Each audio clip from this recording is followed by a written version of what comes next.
Fluids, general, because both liquids and gases flow freely, they are called fluids, from the Latin word fluidus, meaning to flow.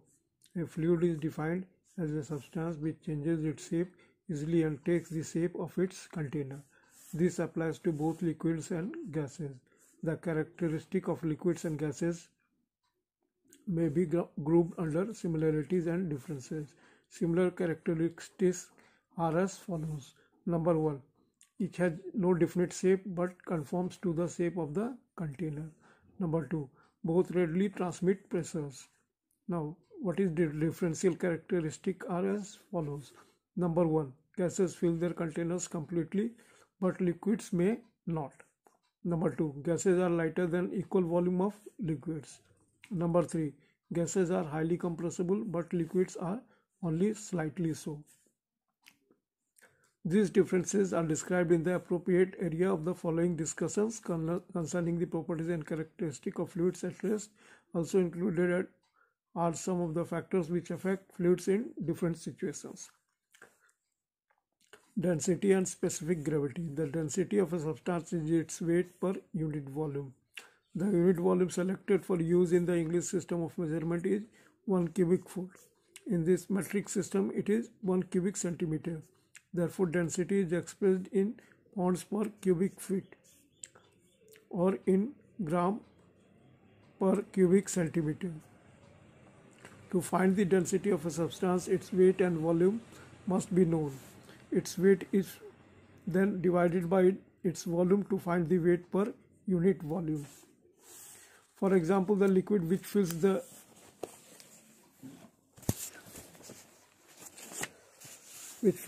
a certain container weighs 1497.6 pounds. The container is 4 feet long, 3 feet wide and 2 feet deep. Its volume is 24 cubic feet, 4 feet into 3 feet into 2 feet.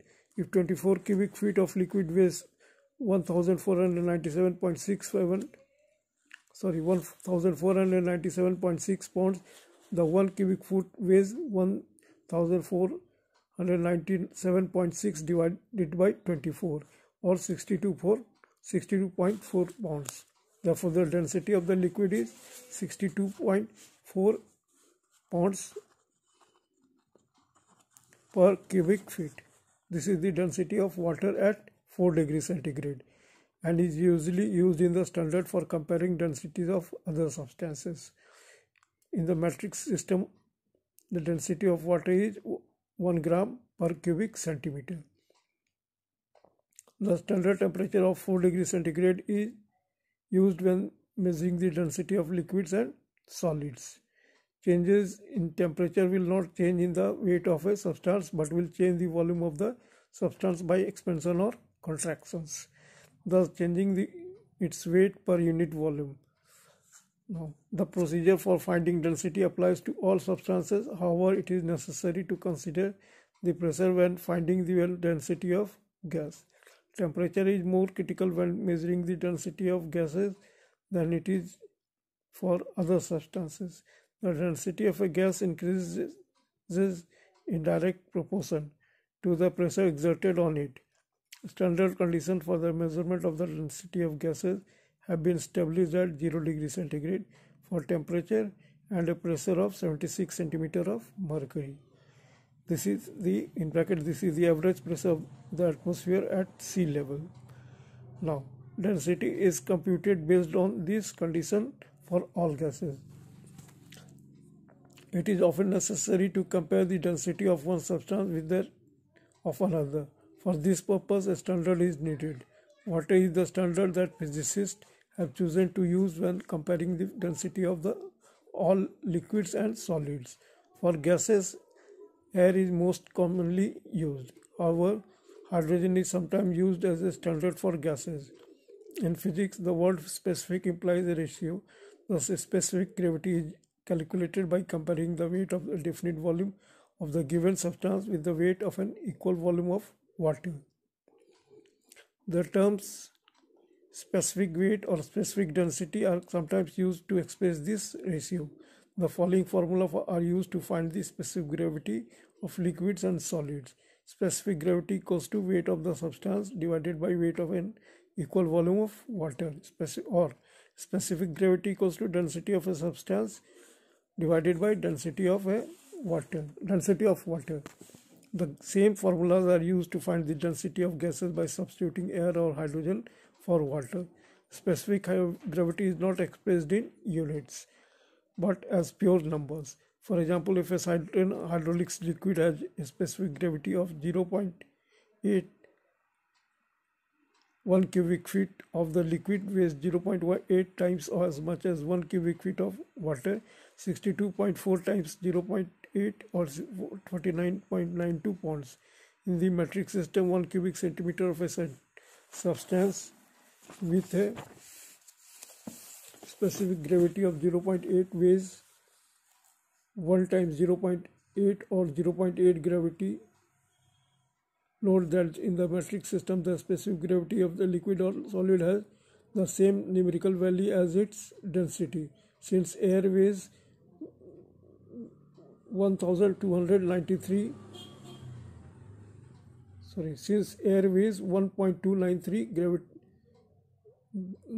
gram per liter,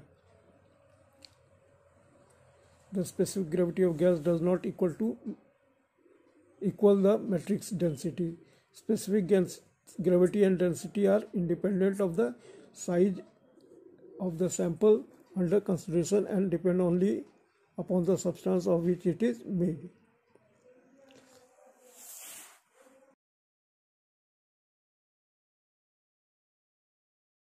This figure shows for the typical values of specific gravity for various substances.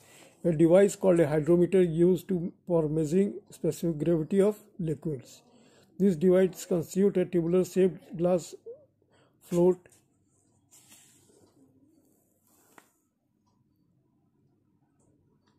contained in a larger glass tube.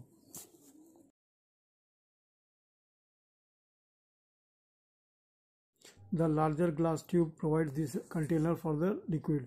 A rubber suction valve draws the liquid up into the container. There must be enough liquid to raise the float and prevent it from touching the bottom. The float is weighed and has a vertically gradually scale. To determine specific gravity, the scale is read at the surface of the liquid in which the float is immersed. An indication of 1000 is read when the flow is immersed in pure water. When immersed in a liquid of greater density, the flow rises, indicating a greater specific gravity. For liquids of lesser density, the float sinks, indicating a lower specific gravity. An example of the use of the hydrometer is in the use in determining the specific gravity of the electrolyte, that is, battery liquid, in an aircraft battery. When a battery is discharged, the calibrated float immersed in the electrolyte will indicate approximately 1150. The indication of the charged battery is between 1275 and 1310. Now, buoyancy. A solid body submerged in a liquid or a gas weighs less than when weighed in free space. This is because of the upward force called buoyant force, which any fluid exerts on a body submerged in it. An object will float if the upward force of the fluid is greater than the weight of the object. Objects denser than the fluid, even though they are sink readily, appear to lose a part of their weight when submerged. A person can lift a larger weight underwater than he can possibly lift in the air. The following experiment, illustrated in the figure, shows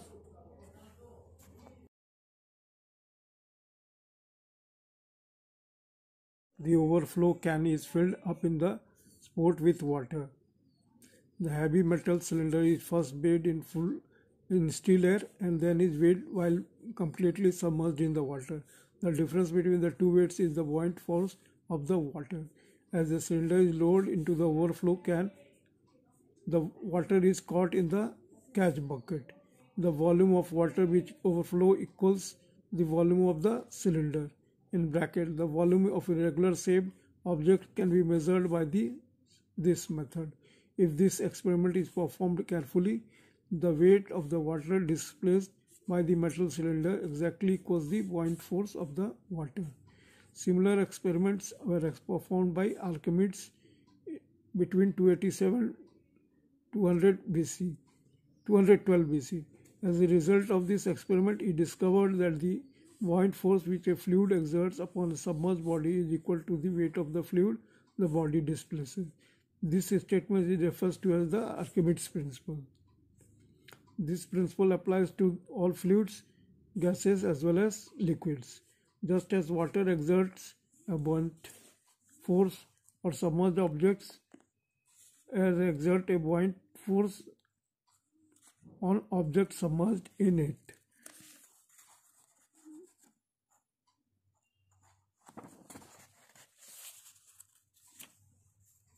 Pressure. The term pressure is used throughout this chapter is defined as a force per unit area. Pressure is measured in psi, pounds per square inch. Sometimes pressure is measured in inches of mercury, or for very low pressure, inches of water.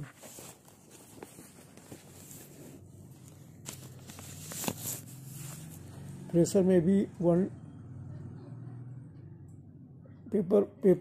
pressure may be in one direction, several directions, or in all directions.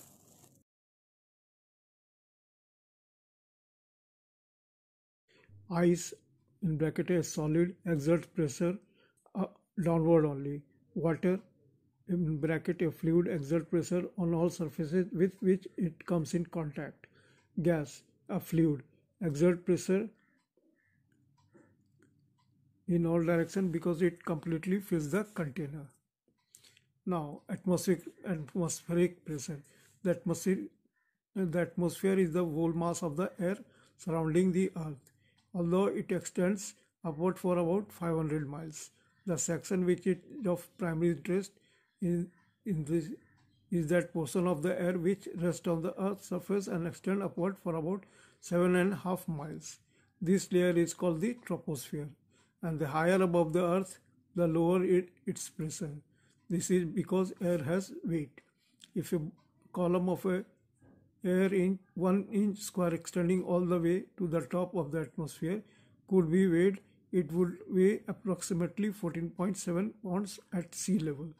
Thus, atmospheric pressure at sea level is approximately 14.7 psi. As altitude increases, the atmospheric pressure decreases approximately 1.0 psi for every 2,343 feet. However, below sea level, atmospheric pressure increases. Pressure under water differ from those under air only because the weight of the water must be added to the weight of the air. Atmospheric pressure, its temperature effects, and the masses and the means used to measure it's discussed in greater detail in other section of this chapter, that is atmosphere. Now, absolute pressure. As stated previously, absolute temperature is used in the calculation of changes of the state of gas. It is also necessary to absolute pressure.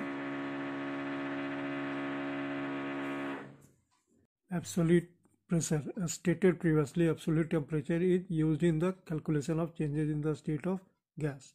It is also necessary to use absolute pressure for these calculations. Absolute pressure is measured from absolute zero pressure rather than from normal or atmospheric pressure, that is in bracket approximately 14.7 psi. Gauge pressure is used on all ordinary gases and indicates pressure in excess of atmosphere. Therefore, absolute pressure is equal to the atmospheric pressure plus gauge pressure. For example, 100 psi G, that is pounds per square inch gauge, equals to 100 psi plus 14.7 psi, or 114.7 psi A, pounds per square inch absolute.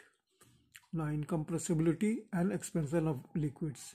This we all have discussed, but in this section we have to go for more further Liquids can be compressed only slightly, that is, the reduction of the volume which they occupy even under extreme pressure is very small. If a pressure of 100 psi is applied to a body of water, the volume will decrease only 3 by 10,000 of its original volume. It would take a force of 64,000 psi to reduce its volume 10%. Since other liquids behave in about the same manner, liquids are usually considered incompressible. In some applications of hydraulics, where extremely close tolerance are required, the compressibility of liquids must be considered in the design of the system. In the study, however, liquids are considered to be incompressible. Liquids usually expand when heated. This action is normally referred to as thermal expansion. All liquids do not expand the same amount for a certain increase in temperature. If two flasks are placed in the heated vessel, and if one of these flasks is filled with water and the other with alcohol, it will be found that the alcohol expands much more than the water for the same rise in temperature. Most oil expands more than the water. Aircraft hydraulic system contains provision for compensating for the increase of volume in order to prevent breakage of equipment. Compressibility and expansion of gases. The two major differences between gases and liquids are their compressibility and expansion characteristic. Although liquids are practically incompressible, gases are highly compressible. Gases completely fill any closed vessel in which they are contained, but liquids fill a container only to extent of their normal volume. Now, Avogadro's law.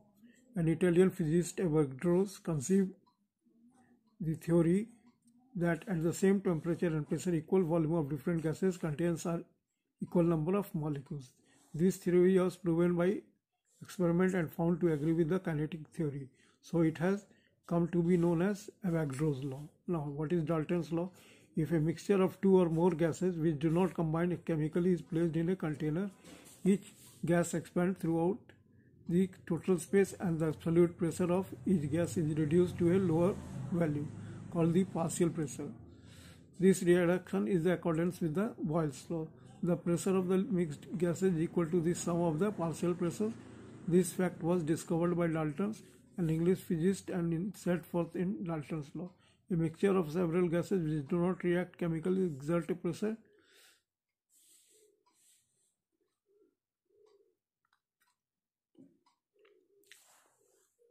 equal to the sum of the pressures which the several gases would exactly exert separately if each were allowed to occupy this entire space alone at the given temperature. Now, transmission of forces through fluids. When the end of the bar is struck, the main force of the blow is carried straight through the bar to the other end.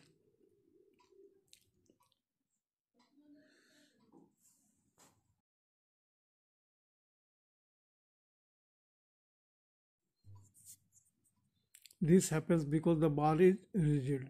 The direction of the blow almost entirely determines the direction of the transmitted force.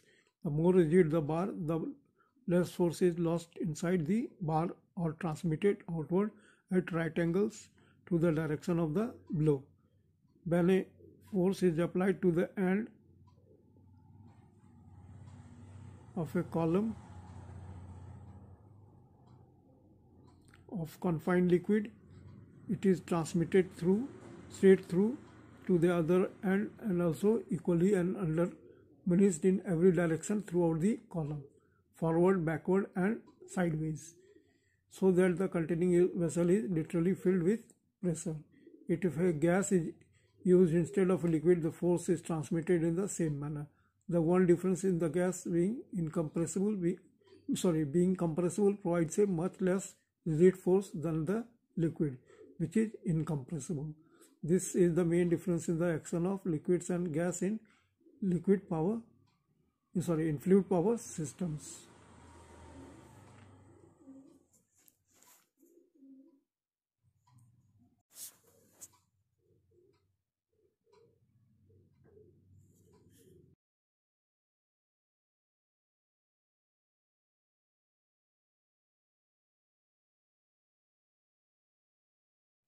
Now, Pascal's law. The foundation of modern hydraulics and pneumatics were established in 1653 when Pascal discovered that pressure set up by fluid sets equal in all directions. This pressure acts at right angles to containing surfaces, which is given in the figure shown above. If the liquid standing on a square inch A in bracket A, capital A, at the bottom of the tank weighs 8 pounds, a pressure of 8 psi is exerted in every direction at in bracket capital A. The liquid resting on capital A bracket pushes equally downward and outward. The liquid on every square inch of the bottom surface is pushing downward and outward in the same way, so that the pressures on different areas are in balance.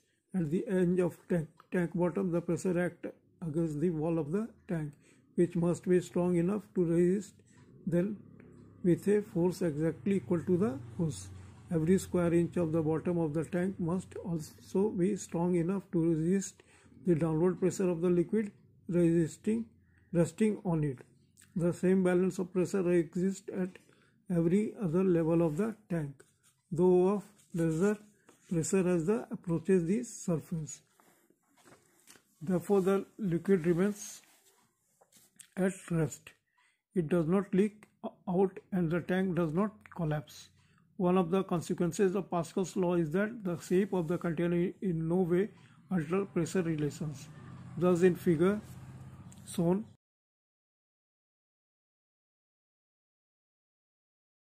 if the pressure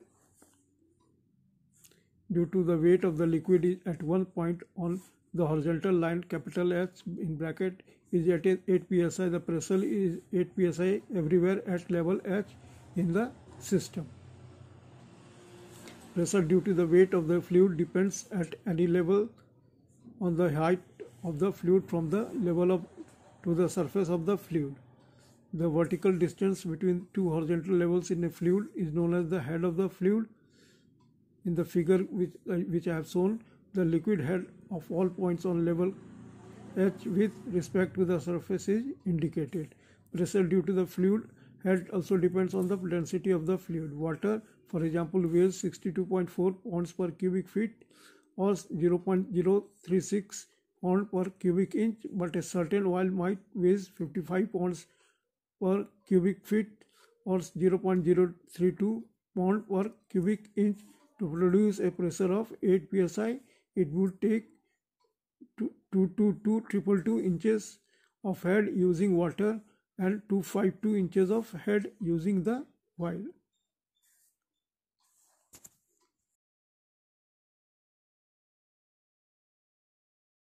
Pressure. In order to understand how Pascal's law is applied to fluid power, a distinction must be made between the terms force and pressure. Force may be defined as a push or pull. It is the push or pull exerted against the total area of a particular surface and is expressed in pounds. As previously stated, pressure is the amount of force or a unit area of a surface acted upon. In hydraulics and pneumatics, pressure is expressed in pounds per square inch. Thus, pressure is the amount of force acting upon 1 square inch of area. Computing force, pressure and area. A formula similar to those used with the gas laws is used to the computing force, pressure and area in the fluid power system. All this appears to be 3 formula. It is only one formula written in 3 variations, where P refers to the pressure, F indicates force, and A represents area. Force equals pressure times area. Thus the formula is written F equal to P into A. All 3 are in capital.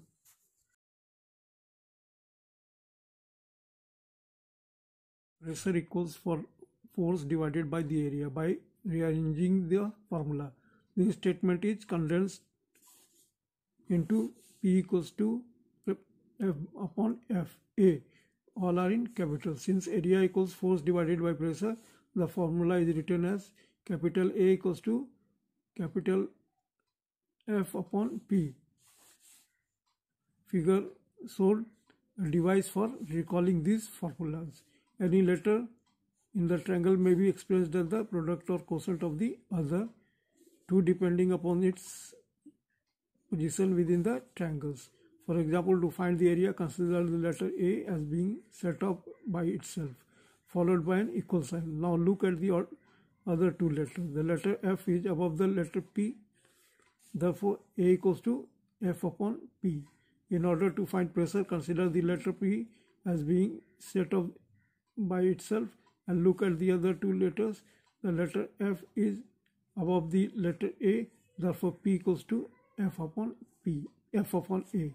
In a similar manner, to find the force, consider the letter F as being set off by itself. The letters P and A are side by side. Therefore, F equals to P into A.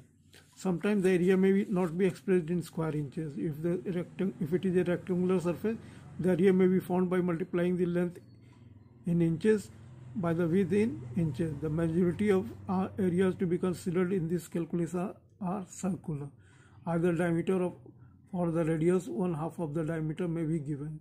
The radius in inches must be known to find the area. Then the formula for finding the area of a circle is used. This is written as capital A equals to pi r square, where A is the area, pi is the 3.1416 or 3.14 or 3 into 1 by 7 for most calculation, and r square indicates radius squared. Now, pressure and force in fluid power system. In accordance with Pascal's law, any force applied to a confined fluid is transmitted equally in all directions throughout the fluid regardless of the shape of the container. Consider the effect of this in the system shown in the figure,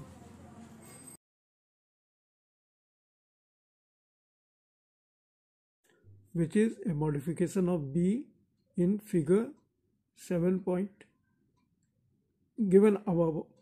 shown above.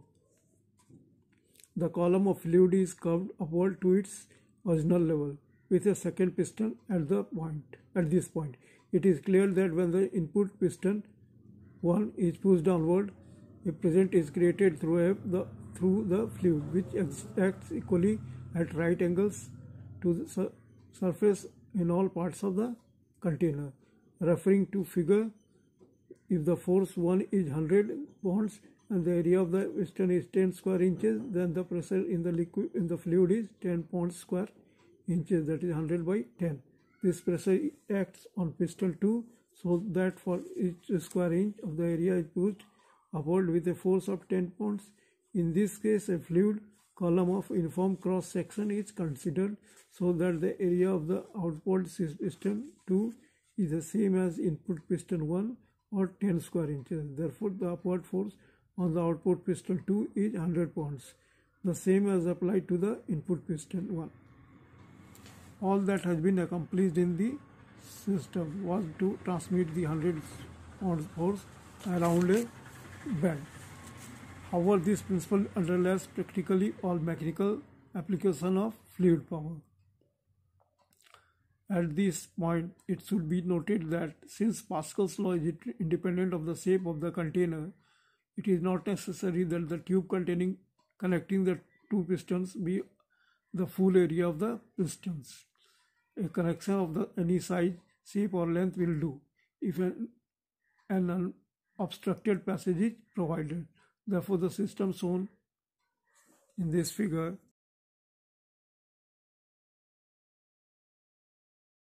in which a relatively small bent tube connects two cylinders will act exactly the same as shown in the above figure. Now, multiplication of forces. In figure above and this, the system contains piston of equal area in which the output force is equal to the input force. Now, considering the new figure that in which the situation where the input piston is much smaller than the output piston, assume that the area of the input piston 1 in 2 square inches. Pushing down on the input piston 1 with a force of 20 pounds creates 10 psi, that is in bracket 20 by 2 in the fluid, although this force is much smaller than the applied force. In figure 2, above the in figure 1 and 2 above. Then in preceding this figure, the pressure in the same. This is because the force is concentrated on a relatively small area. This pressure of 10 psi acts on all parts of the fluid container, including the bottom of the output piston 2. The upward force of the output piston 2 is therefore 10 seconds for each of its 20 square inches of area, or 200 pounds, that is 20 into 10. In this case, the original force has been multiplied tenfold while using the same pressure in the fluid as before. Obviously, the system would work just the same for any other forces and pressures, so that the ratio of output force or to input force is always the same. The system works the same reverse. Consider piston 2 in this figure.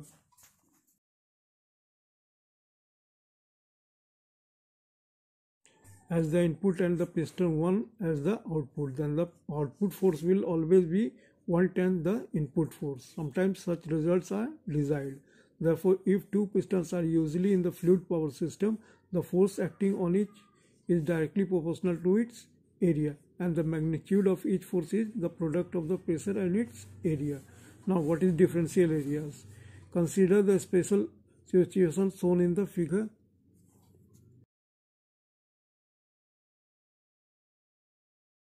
Here, a single piston in a cylinder has a piston rod attached to one side of the piston, which extends on of the cylinder at one end. Fluid under pressure is admitted to both ends of the cylinder equally through tubes.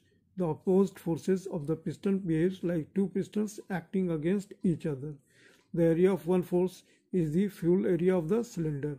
For example, 6 square inch. The area of the other face is the area of the cylinder minus the area of the piston rod, which is 12 square inches, leaving an effective area 4 square inches. On the right face of the piston, the pressure on both faces is the same. In the case 20 psi, applying the rule just stated, the force pushing the piston to the right, its area times the pressure of or 120 pounds, that is in bracket 20 into 6. Similarly, the force pushing it to the left is its area times the pressure of 80 pounds. Therefore, there is a net unbalanced force of 40 pounds acting to the right, and the piston will move in the direction. The net effect of the same as if the piston and cylinder were just the size of the piston rod, since all other forces are in balance. Now, volume and distance factors in the system which we have described. The pistons have areas of 10 square inches in each. Therefore, if one of these pistons is pushed down, 1 inch 10 cubic inch of fluid is displaced. Since liquid is practically incompressible, this volume must go somewhere.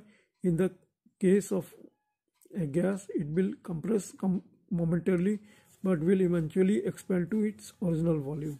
Thus, this volume moves to the other piston. Since the area of the piston is also 10 square inches, it will move 1 inch in order to accommodate the 10 cubic inch of fluid. The pistons are of equal area and will therefore move equal distances, though in opposite direction. Applying this reasoning to the system in figure, which I have shown, that is a multiplication of forces, it is obvious that input piston 1 is pushed down 1 inch, only 2 cubic inch of fluid is displaced. In order to accommodate these 2 cubic inches of fluid, the output piston 2 will have to move only 1/10 of an inch, because its area is 10 times that of its input piston 1. This leads to the second basic rule for the two pistons in the same fluid power system, which is that the distance moved are inversely proportional to the areas. Now, effect of atmospheric pressure. Atmospheric pressure described previously obeys Pascal's law, the same as pressure set up in the fluids as illustrated in the figure above shown. Pressure due to a liquid head are distributed equally in all directions. This is also true of atmospheric pressure. This situation is the same if this pressure act on opposite side, if any surfaces or through fluids. In A of figure,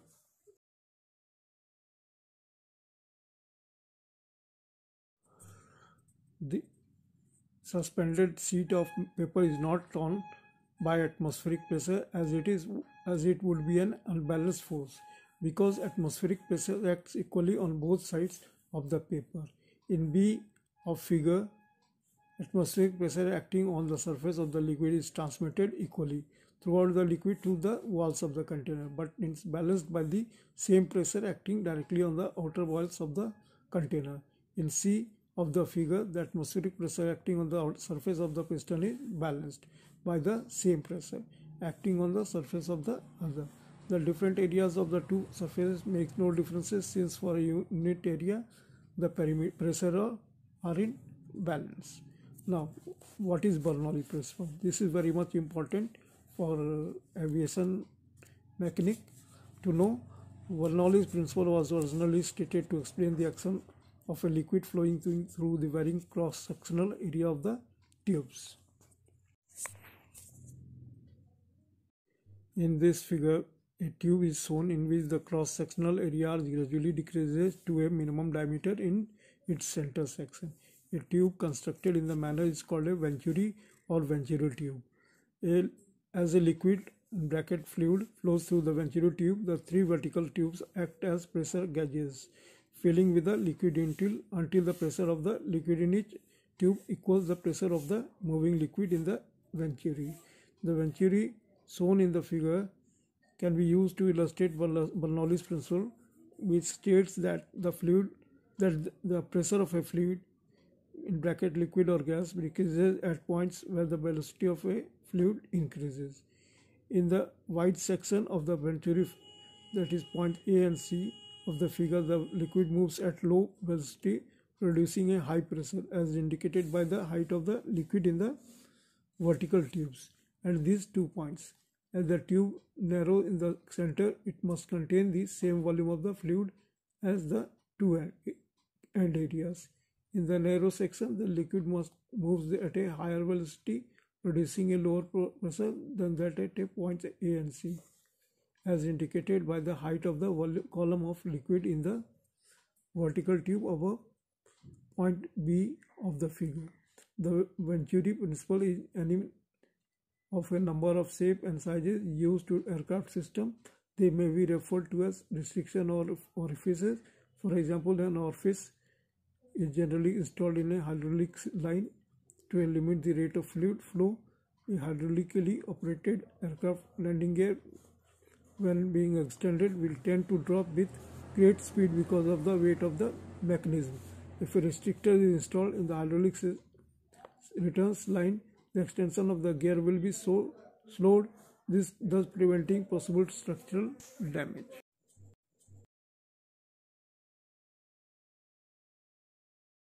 Principle of hydraulics.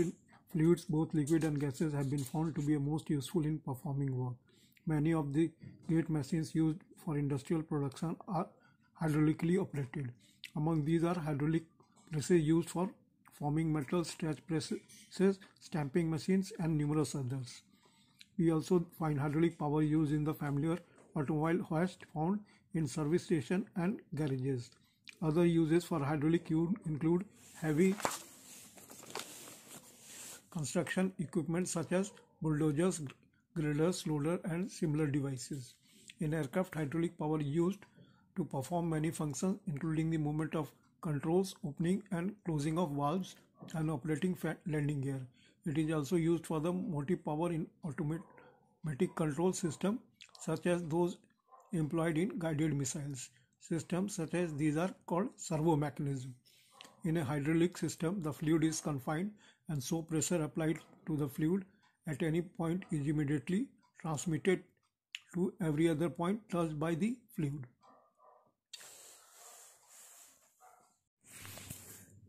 Figure illustrates Pascal's law, which states that a liquid under pressure in a closed container transmits pressure undiminished to all parts on the enclosing wall. If the 10-pound weight is acting on an area of 1 inch square, then a pressure of 10 pound, that is in bracket 68.95 kilopascals, is transmitted to every square inch of the enclosing wall. The principle is the key to the use of liquids or other fluids to transmit power or force from one point to another. Now, this figure, it illustrates a simple hydraulic system used to operate a hydraulic press. When the control valve is placed in the correct position and the pump is operated, a hydraulic system is forced through a check valve to the space under the piston of the press. The pressure of the fluid acting on the piston will cause it to rise. When the control valve is placed in the return position, the liquid can flow from the area under the piston back through the control valve to the reservoir. The check valves are placed in the lines as shown to prevent fluid from flowing in the wrong direction when the pump is operating. Great force can be applied by means of a hydraulic system merely by selecting the size of piston to produce the desired force. The multiplication of force through the use of hydraulic pistons is illustrated in the figure.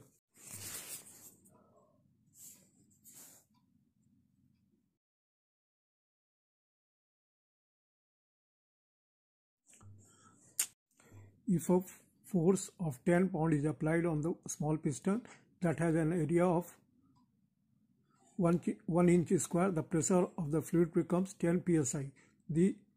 This pressure is transmitted undiminished to the large pistons, which has an area of 50 inch square. Then 50 into 10 equals to 500 pounds, in bracket 2224 Newton, which is the force exerted by the large piston. In the landing gear actuating system for a large airplane, we may find that the pressure of the system is 3000 psi, that is in bracket 20,685 kilopascals.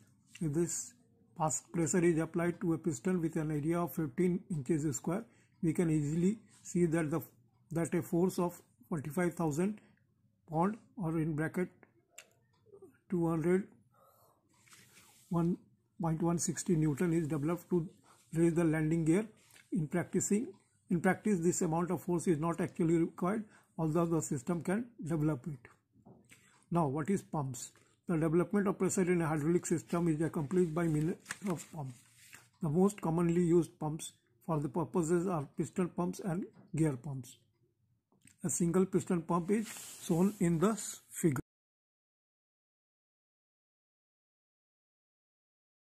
The rotation of a pulley turns a crankshaft, which in turn causes the piston to move in and out of the cylinder.